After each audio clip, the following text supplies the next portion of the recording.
वहीं supreme court द्वारा हाल ही में जारी एक आदेश को लेकर देश भर में बहस छिड़ी हुई है। यह आदेश सड़कों पर रहने वाले कुत्तों के लिए शेल्टर बनाने से संबंधित है, लेकिन इस पर लोगों की राय बटी हुई है। सुप्रीम कोर्ट ने एक मामले की सुनवाई के दौरान आवारा कुत्तों के लिए शेल्टर बनाने का निर्देश दिया है। कोर्ट का मानना है कि इससे न केवल कुत्तों को सुरक्षित आश्रय मिलेगा, बल्कि सड़कों पर होने वाली दुर्घटनाओं और हमलों को भी कम किया जा सकेगा। लेकिन दिल्ली के एमसीडी के लिए ये किसी चुनौती से कम नहीं है। राजधानी दिल्ली में एमसीडी की पहले से ही वित्तीय स्थिति बेहद खराब है। ऐसे में आवारा कुत्तों के रहने के लिए शेल्टर होम बनाने के साथ उनके संचालन की जिम्मेदारी लेना भी किसी चुनौती से कम नहीं होगा। अगर कुत्तों के लिए भी इतना खर्च हो तो निगम के लिए इसके लिए फंड की व्यवस्था करना चुनौतीपूर्ण रहेगा। कई लोग तो भावनात्मक रूप से कुत्तों से इतने जुड़े होते हैं कि उन्हें अपने परिवार का हिस्सा मानते हैं और उनका मानना है कि इस समस्या का सही समाधान नहीं है।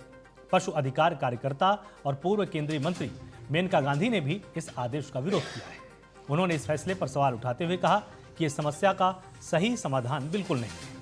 उनका मानना है कि सरकार को कुत्तों के लिए शेल्टर बनाने की बजाय उनकी नसबंदी पर ध्यान देना चाहिए, ताकि उनकी आबादी को नियंत्रित किया जा सके। मेनका गांधी के मुताबिक शेल्टर बनाना एक महंगा और अव्यवहारिक उपाय है। Entire judgment was given in anger, and nothing ever given in anger makes sense or is good for anybody.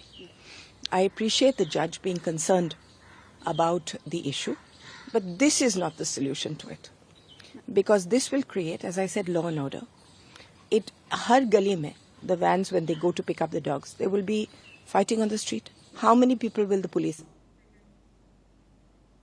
वहीं एक बड़े वर्ग का कहना है कि आवारा कुत्तों की बढ़ती संख्या से कई तरह की समस्याएं पैदा हो रही हैं, जैसे कि बच्चों पर हमला, सड़कों पर वाहनों का पीछा करना, गंदगी फैलाना। इन लोगों का मानना है कि सिर्फ शेल्टर बनाना समस्या का स्थायी समाधान नहीं है। तो अब आगे क्या हो सकता है? सुप्रीम कोर्ट के इस आदेश को लागू करने की जिम्मेदारी अब राज्य सरकारों और नगर निगमों पर है। देखना यह होगा कि वो इस आदेश को किस तरह से लागू करते हैं। इस मुद्दे पर बहस लगातार जारी है और आने वाले दिनों में यह और भी गर्मा सकती है। तो टीएनए में आज के लिए बस इतना ही, लेकिन चलने से पहले जान लेते हैं जिंदगी से जुड़ा एक बड़ा सबक।